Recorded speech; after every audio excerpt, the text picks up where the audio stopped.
welcome to yet another consistent YouTube video from yours truly. Today, why am I here? Just break it down in a nutshell. So, in my last video, I think I outlined what I want to post going forward. And I think it's doable. I'm a little behind in my classes right now, but my ideas fit into my schedule, which is why on paper it should be easy.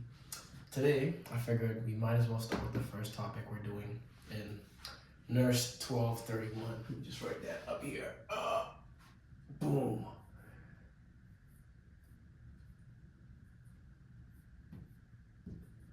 My writing is not neat, so if you can't see, too damn bad. This NURS 1231 is basically human pathology and physiology combined. Yeah, that's what this class is about. And in this lecture, we talked, oh, why is it not formatting nicely? How do I full screen this joint? Guys, I feel like, there we go. I feel like one of them old ass teachers. Okay, yeah, it's human, oh, not anatomy, that's a different class. But this topic, we're talking about the autonomic nervous system, okay? Which is basically the nerves in your body that control all your vital functions. Think blinking, breathing, digestion, pumping blood, muscle, I don't want to say contraction because you can do that automatically, but like you don't really have to think to contract an individual muscle, you just move, you know? So that's what the autonomic nervous system is. That's our big question, what? And see, first off, what time is it right now? It's 11:34. I can only study productively at night, okay? So all these videos are gonna be pitch black, but my train of thought is very flowy-mowy, so I can't really, let me put this AirPod in, just in case anybody calls me, I'll know that, hey, the sound has been compromised and I'll be able to stop it. But my train of thought, just so you know, is very skibbity-scabbity. Like it goes every which way, so bear with me. What else? Yeah, so everything is gonna make sense, but like it won't make sense on the board. It'll make sense as I'm talking you through it, right? My goal is I want to be able to teach this entire topic to you guys. I doubt it's gonna be in one part, right? It's gonna be definitely multiple, but just bear with me. Okay, so back to the main question: what is the autonomic nervous system? Basically, the autonomic nervous system is your body's autopilot. That's the way I like to think about it. Your body's autopilot. Again, think breathing, blinking, so specific types of muscle contraction, digestion, sweating, secretion and excretion, all those things. That's all on autopilot. You don't control any of those. But I do have a theory. We're not going to get sidetracked, but I do have a theory. More on that later. Now, again, your autonomic nervous system consists of motor neurons that innervate smooth muscle, cardiac muscle, and glands, okay? What the hell are those words? So we're going to write them down here. Smooth muscle. What else did they say? Cardiac muscle.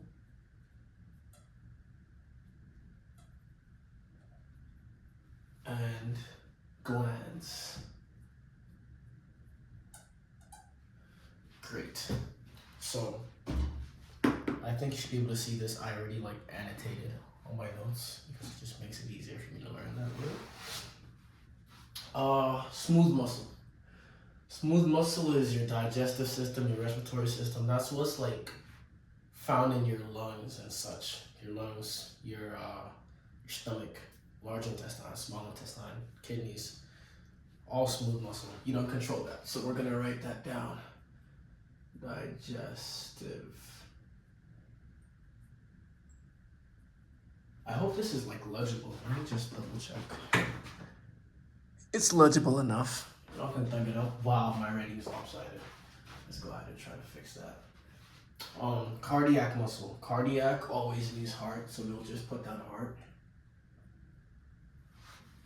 Glands. Glands. You got sweat glands. You have tear ducts, etc. So think sweating, crying, all this stuff. Saliva glands as well. So saliva. Wow, I can't spell. Sweat. Jeez. That's just to name a few, okay? So now you understand what the words mean. They make adjustments to ensure optimal support for body activities. That basically means, that's the why. Why do we have autonomic nervous system? In summary, it maintains homeostasis. Homeostasis is your body's equilibrium, right? The nice midway point. Think of like a pH scale. Anything under 7 is too acidic, anything over 7 is too basic, but 7 is that nice sweet spot. Very nice balance. That's homeostasis for the body. So homeostasis, in terms of like temperature, I think it's 32 degrees, 33 degrees, something like that. There's different like measures for homeostasis, but temperature is one of them. So your autonomic nervous system maintains homeostasis.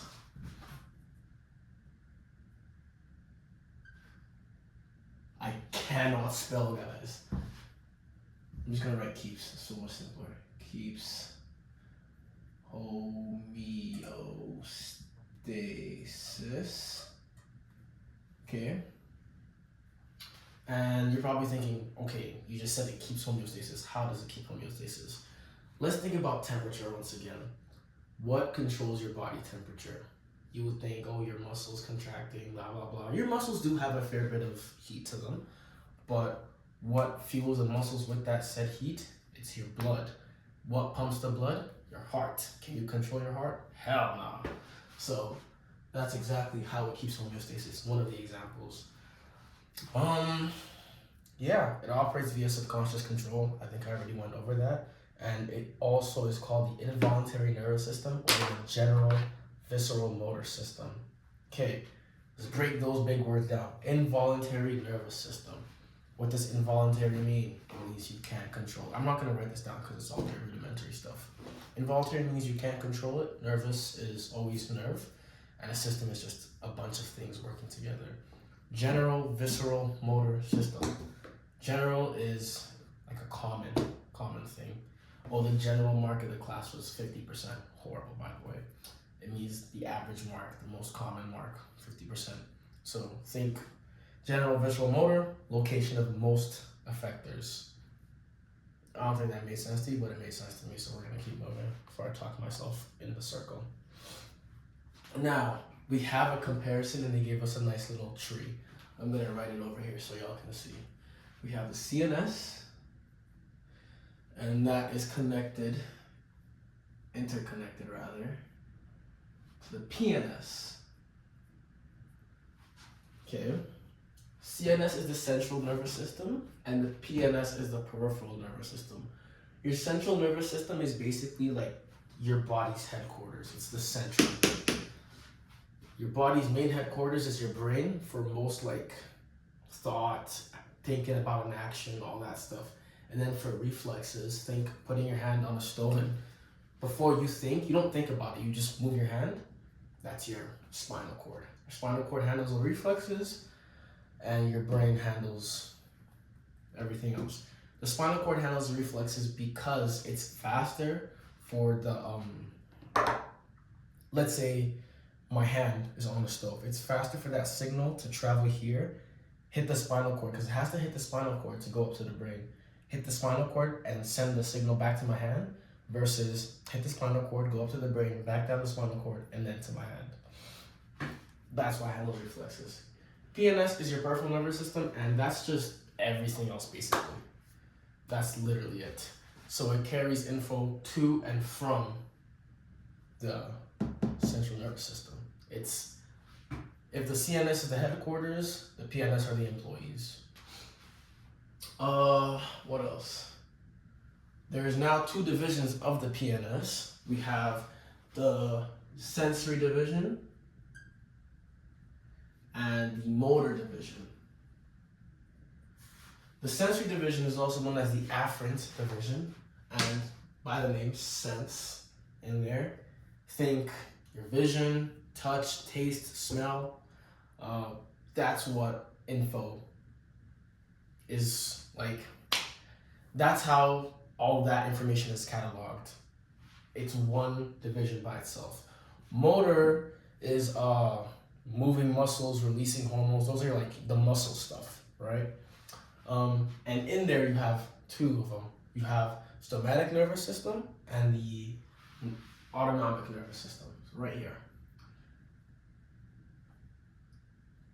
Stomatic nervous system and the autonomic nervous system. Okay, stomatic is skeletal muscles, and by skeletal muscles, I literally mean every muscle, like, that's basically attached to your skeleton, in a sense. So, for example, your biceps, your triceps, your chest, not your chest, your pectoralis, your glutes, your hamstrings, those are the ones you can like individually control and work out, you know? Autonomic nervous system, again, we've gone over that. That's just all the autopilot stuff, the stuff that you can't control. Now, in the ANS, it's also subdivided. You have the sympathetic. I'm just gonna write SYP. I don't feel like writing. And you have the parasympathetic, so PSYP. Sympathetic and parasympathetic. What do they mean? Your sympathetic is your fight or flight response, okay? And I like to think about it like this. When you see someone suffering, you have sympathy, so you have one or two decisions to make. You can A, ignore that sympathy and leave, flight, or you can B, stay with them and try to help them through that time. Fight with them, you know? That's how I think of the sympathetic division, fight or flight. Parasympathetic, I like to think of this one by using that first word, para. Para means paralyzed. It's just rest and digestion. That's the parasympathetic, okay? Now, what we really want to differentiate is these two right here. The stomatic nervous system and the autonomic nervous system, okay? And there's three main differences that we're going to focus on. I'll write them up here. First of all, they're effectors, right?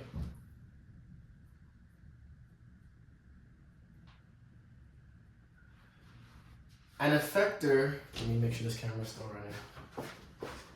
Great. An effector is basically the muscle that is doing the command, right?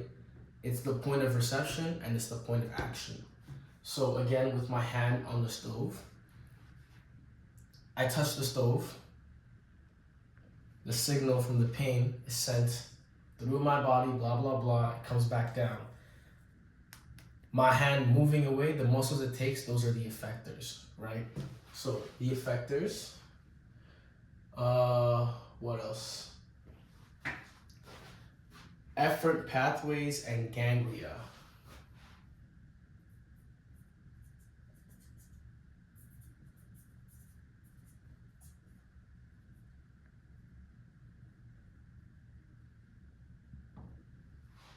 Efferent pathways and ganglia. Basically, it's how the body carries the signals away, or how that system carries the signals away from the CNS, right? Remember how I said there are two divisions? Wait, I'm getting confused. We'll come back to those. Let's go to number 3. Again, I'm still learning this. I just feel teaching is the best way for me to really lock it in. The third, what did I write it down as? What? Yes. Target organ responses to neurotransmitters. That's a whole lot of words that you don't need to understand. You can literally just say the target response.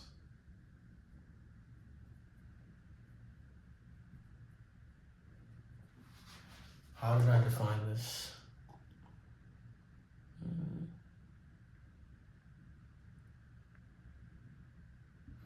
So it's basically the action that it's trying to achieve, right? So let's say with the sensory division, my effector would be, let's say curling a dumbbell, okay? The effort pathways would be how my brain is sending that signal to my arm to curl that dumbbell. And the target response would be curling the dumbbell. And with my ANS, my effector would be my heart, right? And how my body carries that signal away from my command center to my heart would be the ganglia and the efferent pathways. And then the response would be to beat, right? They will never ever overlap in terms of that response because it's always different. One is always on autopilot. I can't make my muscles blink, right? And I can't contract my heart on purpose, okay? Oh, hefty topic. Before we move on, I'm gonna do a quick recap just for me to follow along. We were talking about our main focus in this lesson. This was just all background knowledge, is the ANS. Let me write that down.